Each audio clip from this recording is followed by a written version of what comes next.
So we've all heard the quote, seeing is believing, but is it really? We tend to believe that what we see is a universal truth and that our eyes don't lie. In this video, I'll illustrate that what we believe shapes what we see and that what we see is highly flawed. About a month ago, I was looking for a new car, and there were two specific things that happened during this process that I found really fascinating. The first thing that happened was during the initial process of just kind of filtering out brands that I liked and that I disliked. And we all do this, right? Easy enough. We tend to know exactly what we like and dislike right off the bat. But if I was asked why I ruled out Lexus, for example, I couldn't tell you.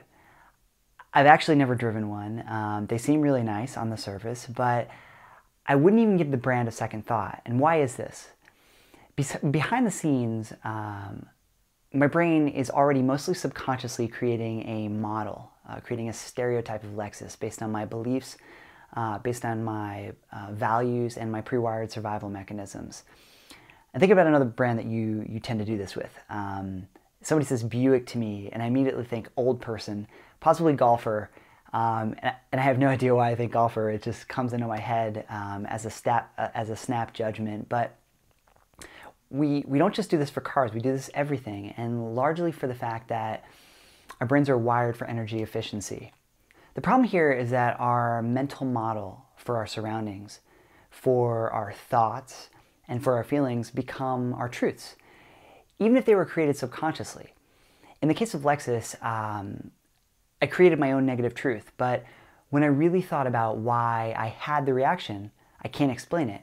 And what I found really fascinating here is that my mental model, my feelings for Lexus, or for anything in the world for that matter, is highly subjective. My truth isn't your truth. And they were manufactured by me just like they were manufactured by you. For you, you might think that Lexus is the gold standard.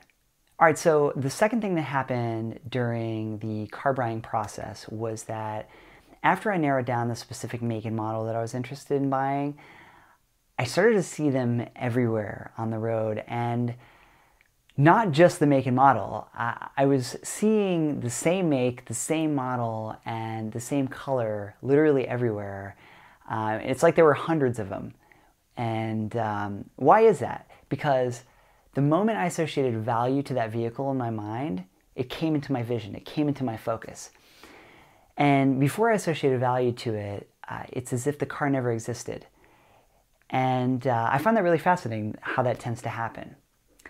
Okay, so here's where things get really interesting. In the book Incognito, The Secret Lives of the Brain, the author David Engelman illustrates that in 1668, the French philosopher Edmé Marriott discovered a gap in our vision where our brains are literally filling in all of the information. This is kind of be known as our blind spot, but not many of us know that our blind spot is actually huge. Think for a second about the moon in the night sky, a full moon, and now line up about 17 of them, and that's roughly how big our blind spot is. To illustrate this, I'll flash an image of a plus and a minus on the screen right now. And what I'll have you do is I'll have you close your left eye and focus on the plus sign on the left-hand side with your right eye. And you want to start with your head fairly close to the screen and then move in and out until the circle disappears. And what happens is that the dot is completely missing from your eyes. And your eyes are literally taking the background information and filling in the gap as if the circle was never even there. My point with this video is that seeing is not believing, and that what we believe and that what we value has the power to stitch together a seamless picture into our enormous blind spots. Our thoughts and our fears, our self-limiting beliefs, our negativity, our self-doubt, they're all subjective fabrications or categorizations of our mind that we tend to accept as our truths, and they have enormous control over our lives. They shape what we see around us, and if we're happy, for example, we tend to see more happy people.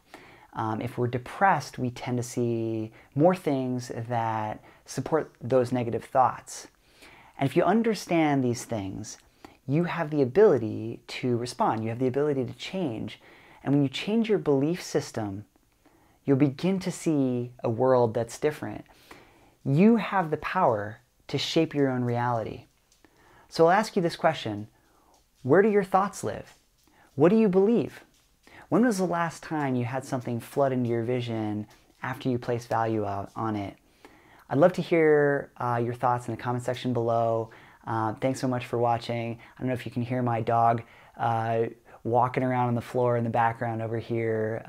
But anyway, if you can, sorry about that. We'll talk to you next time. Thanks a lot.